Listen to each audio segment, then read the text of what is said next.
una satisfacción, es un placer hablar con usted, pero también hay un poco de humildad y de mirarlo para arriba, porque no puedo hacer otra cosa que mirarlo para arriba. Bienvenido y felicitaciones por este aniversario con Radiópolis, con Candela, con esa máquina que usted tiene detrás. Muchas gracias, Alejandro, de verdad que me siento muy honrado con tus palabras y con esta invitación, y creo que ya Polimetro forma parte de ese diario vivir de los colombianos, y para mí es de verdad un motivo de gran felicidad que me invites. Bueno, William, obviamente usted está en la memoria nacional como narrador, como esa voz poderosa que está ahí detrás, pero lo que muchos no saben es que usted es un hombre de industria, es decir, que usted está detrás de una máquina maravillosa, porque para mí es una máquina que es en últimas Radiópolis con Candela, con Libra. Cuéntanos un poco de esta apuesta. Yo desde muy pequeño empecé a ser emprendedor, creativo, ingenioso. La parte comercial yo creo que nace en el soporte que nos dio la mamá de Muy Pelados. Básicamente cuando ella nos abrió una cuenta corriente en la caja, una cuenta de ahorros en la caja social de ahorros. Entonces empezó como ese montoncito de moneditas que fueron llenando la alcancía, y mi mamá siempre era guarden, guarden, guarden. Mi papá facilitaba pues el sustento diario, y mi mamá. Y llegó un momento en que esos pesitos se fueron convirtiendo en nuestras primeras inversiones para comprar algún detalle, para darnos gusto en alguna comida. Y mis hermanos y yo conservamos esa costumbre, y yo creo que ahí nace ese deseo de cuidar las cosas que uno tiene, y a eso le apostamos nosotros. Cuando nos reunimos con los hermanos decimos, ahí comenzó todo, porque todos fueron muy juiciosos y ahorradores, y casi nadie es botarata, ¿no? Nadie arriesga nada de lo que tiene, y creo que ese es un buen regalo de mi mamá. Bien, eso implica que cuando usted comenzó como voz comercial, además en transmisiones, usted decía, un día yo voy a ser el dueño de esto. Usted se estaba viendo ya ahí.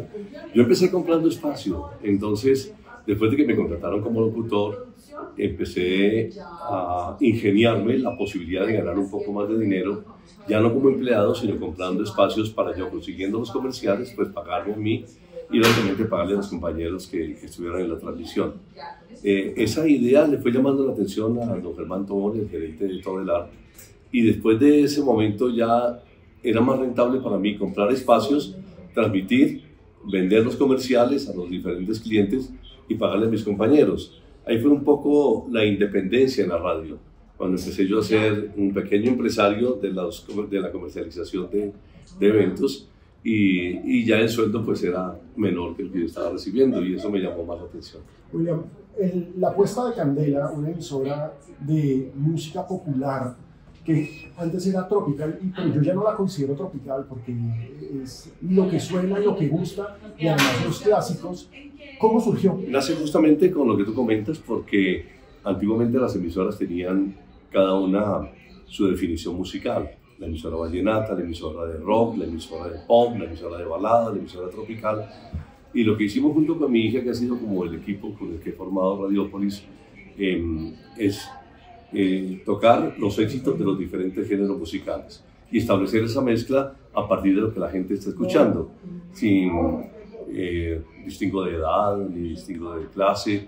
Simplemente es entregar una variedad de solo éxitos. Definimos ese eslogan de la compañía y conseguimos una aceptación importante gracias a una innovación. Yo creo que la aceptación importante, los número uno. Sí, muchas gracias. Siempre. Gracias, así es. Pero William, hay algo que más allá del número uno y más allá del estilo musical, a mí me parece maravilloso, y es que usted cambió la radio para siempre con un concepto maravilloso que son los aguinaldos. Cierto. ¿Cómo nació eso? Padre Guillermo Modelo Giraldo, el rector del colegio mío, me llevó porque le llamó la atención la voz mía, primero a la Santa Misa para que yo fuera el lector, y posteriormente a transmitir un programa de la parroquia en emisora Kennedy, que era del padre José Vicente Echeverri, un sacerdote jesuita, y al sacerdote jesuita le gustó mucho la voz mía también. Entonces me dio el turno de la noche, y yo, muy amigo de los aguinaldos de la vieja guardia, de jugar al sí, al no, al beso robado, al tres pies, al dar y no recibir, de aburrido abrí el micrófono, 2, 3 de la mañana, vamos a jugar aguinaldos, el que diga Sí, pierde, pero el que no lo diga en un minuto le regala un disco. Y ahí empezó todo y empezó la cantidad de llamadas y llamadas y llamadas. Y dije, esto está funcionando bien. Un fenómeno. Un fenómeno, se volvió realmente un eco en la ciudad. Posteriormente, ya cuando trabajé con Todelar, le llevé la idea a don Germán. Le dije, don Germán, ¿por qué no hacemos este programa que me ha dado muchos resultados en la emisora Kennedy? Él pues muy generosamente lo aceptó y se volvió también un éxito en las emisoras de Todelar, en Voz de Bogotá, en las diferentes estaciones, y posteriormente lo hice ya en Acuario Stereo, la primera emisora que compramos, que hoy se llama Vibra Bogotá, y después lo pasé a Candela, que se llamaba El Dorado Estéreo, y ha sido pues realmente un éxito. El fin de año es una locura. Yo creo que es uno de los programas más esperados para el cierre de cada año. Es que a mí hay algo que me impresiona, porque yo lo escucho, ojo, yo lo escucho. Hay algo que me impresiona es que, por supuesto, sus locutores tienen absolutamente aprendido el libreto, lo manejan con humor, lo manejan muy bien, pero la gente es feliz esperando que el sí y el no sea con usted. Es verdad. La gente quiere que sea usted el que les ponga el reto y el que les haga las preguntas con cascarita.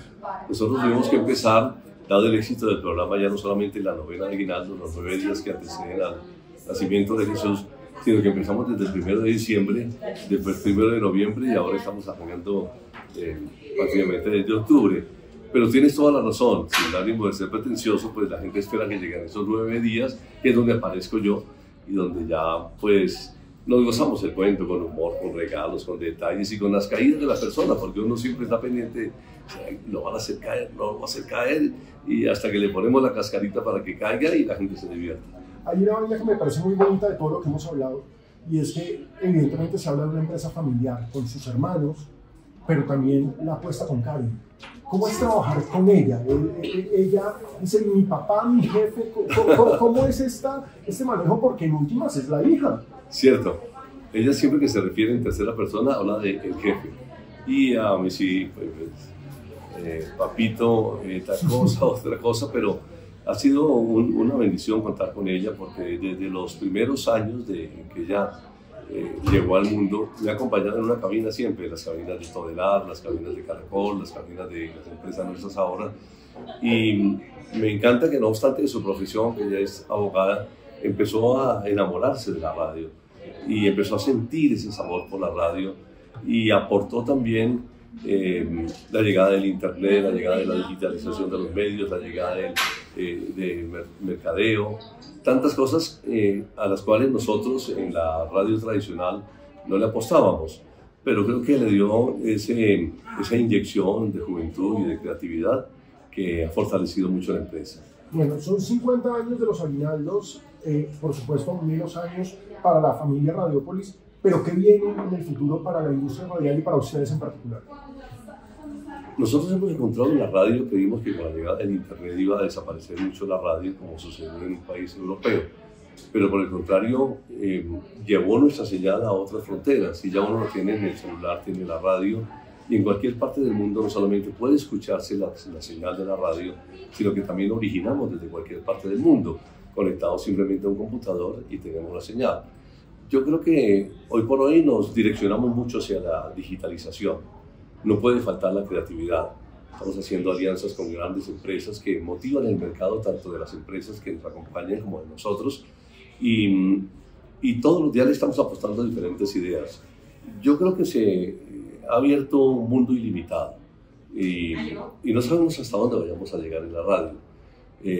Soy consciente de la cantidad de medios también digitalizados y en este momento yo creo que quien le apunte a la creatividad, al ingenio, a la masificación con orden, puede seguir teniendo muy buenos resultados. Ahora, hay un fenómeno que es netamente colombiano, porque uno lo habla con colegas de otras partes del continente, y es que Colombia es un país radial, e incluso es un país radial ahora con la digitalización. A mí me sorprende cuando uno escucha Candela, por ejemplo, la cantidad de mensajes que les mandan de las colonias latinas en el sur de Estados Unidos, de gente que está en otras partes del mundo, pero que está conectado con ustedes porque los aman. Es verdad, nosotros promocionamos como un pedacito de Colombia en el exterior, con todos esos colombianos que con la música nuestra pues recuerdan su infancia, recuerdan a sus padres, recuerdan las vivencias que han tenido acá.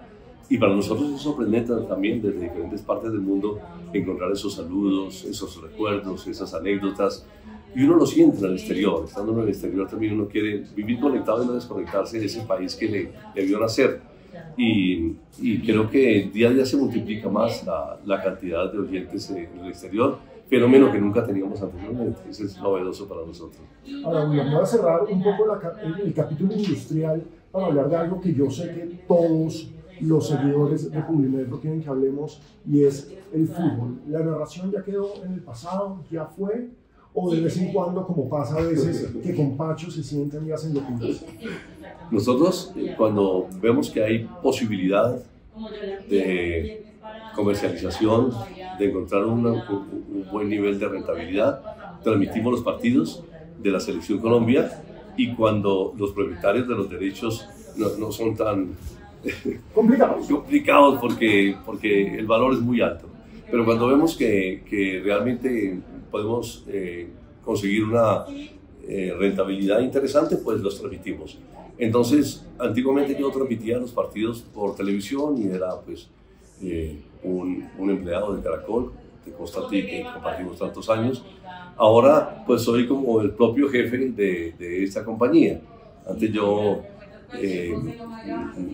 narraba y me veía todo el mundo, pero casi no ganaba. Ahora me escuchan menos, pero genero mayores recursos a la empresa. Como tiene que ser. Usted hace parte de una generación gloriosa de narradores que básicamente son los que mantuvieron una tradición, pero la llevaron a topes inimaginables. Se los peleaban, las emisoras estaban pendientes de ustedes, los ponían en el estadio. ¿Cómo ve a la nueva generación de narradores? Yo veo con alegría la herencia que he dejado, en la medida en que ya todos los narradores tienen un nivel de emoción diferente, un relato más preciso, más sobre la jugada, y algunos con cierto nivel de descripción. Fue lo que quise hacer cuando cambié la historia de la narración nuestra en televisión, porque recuerda que la gente le quitaba el volumen al televisor para escuchar al narrador emotivo de la radio.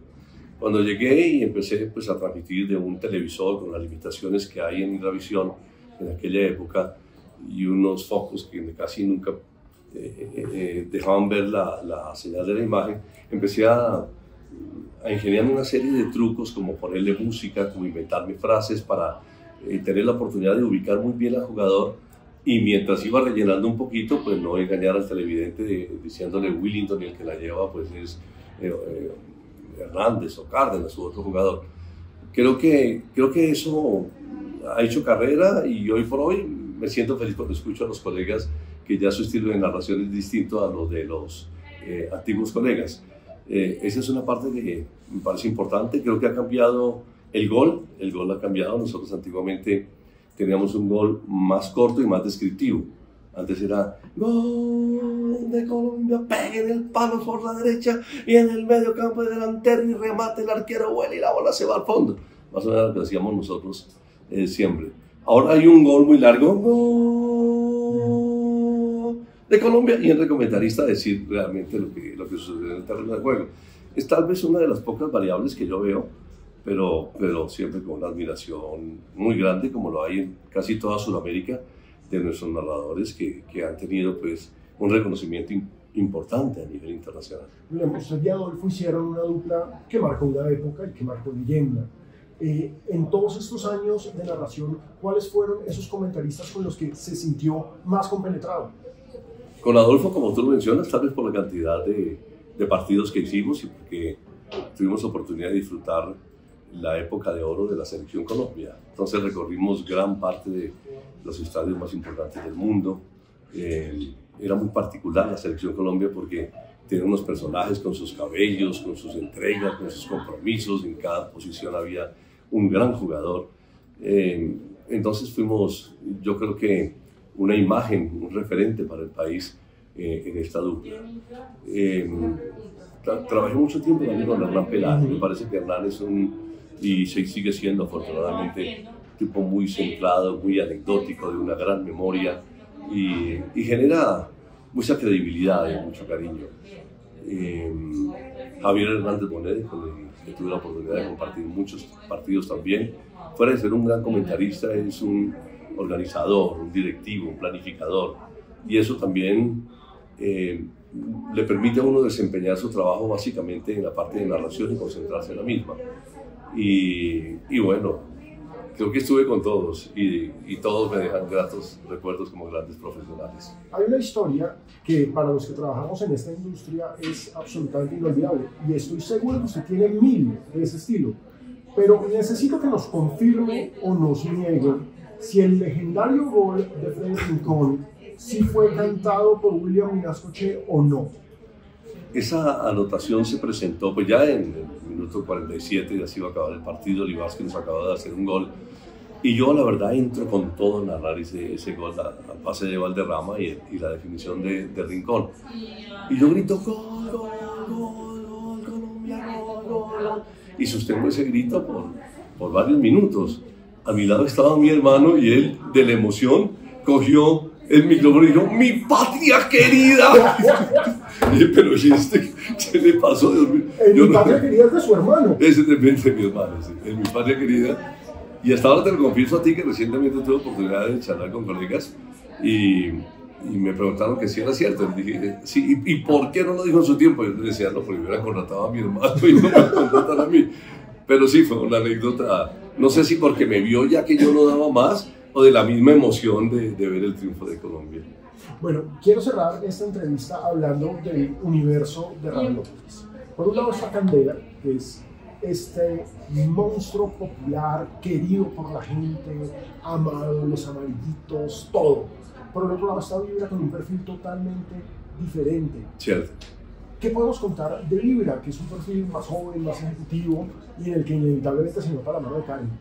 Es verdad, Vibra, para establecer una diferencia de clases, por ejemplo, está muy ubicada en un estrato medio hacia arriba. Nosotros tenemos Candela en estrato medio hacia abajo. Con Candela pellizcamos estratos 2 y 4 y es más estrato 3. Vibra es una estación de estrato 4 y pellizca 3 y 5. Y es muy direccionada hacia el mercado femenino. Entonces lo que pensamos fue en abrir 2 nichos que generaran ingresos diferentes desde 2 ópticas distintas. Y nos ha funcionado. Yo creo que Vibra es una estación muy definida, muy para jóvenes profesionales también, que superan los 24, 25 años, y ahí se van hasta los 50, 55 años, con un espectro bastante amplio. Yo creo que durante un tiempo permanecerán las 2 estaciones mientras siga la aceptación de la audiencia y la comercialización en los términos en que llevamos. Yo creo que van a ser intocables por un tiempo. ¿Y hasta cuándo vamos a tener a William detrás de los micrófonos, al frente? Yo creo que hasta el momento mismo en que se nos baje la audiencia y yo no tenga la aceptación que tengo. Ya uno creo que tiene, como me sucedió en el fútbol, que saber cuándo llega y cuándo se retira. Y ojalá sea por mucho tiempo más, porque para mí la emisión matinal del programa, levantarme a las 4, estar al aire a las 5, compartir en cabina con mis compañeros, estar actualizado en las noticias, tener esa chispa que genera humor, picardía, selección musical de éxitos y de todo, me hace mucha falta y lo disfruto mucho y esa es mi vida y quisiera pues tener los años suficientes para seguirlo haciendo. ¿Y cómo nos va a dejar sin una hora con la sonora? No, eso sí, es verdad. No se puede. Eso no se puede.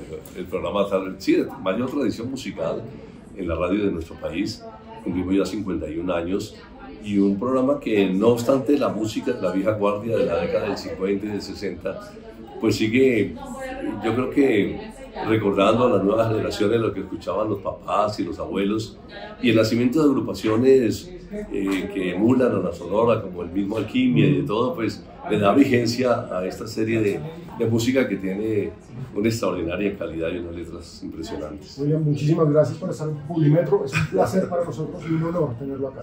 Alejandro, para ti, qué linda entrevista, como en casa, me siento muy feliz de que me hayas invitado a Publimetro y además de hacer un equipo tan importante con las emisoras, porque creo que encontramos una forma de hacer crecer nuestra familia también.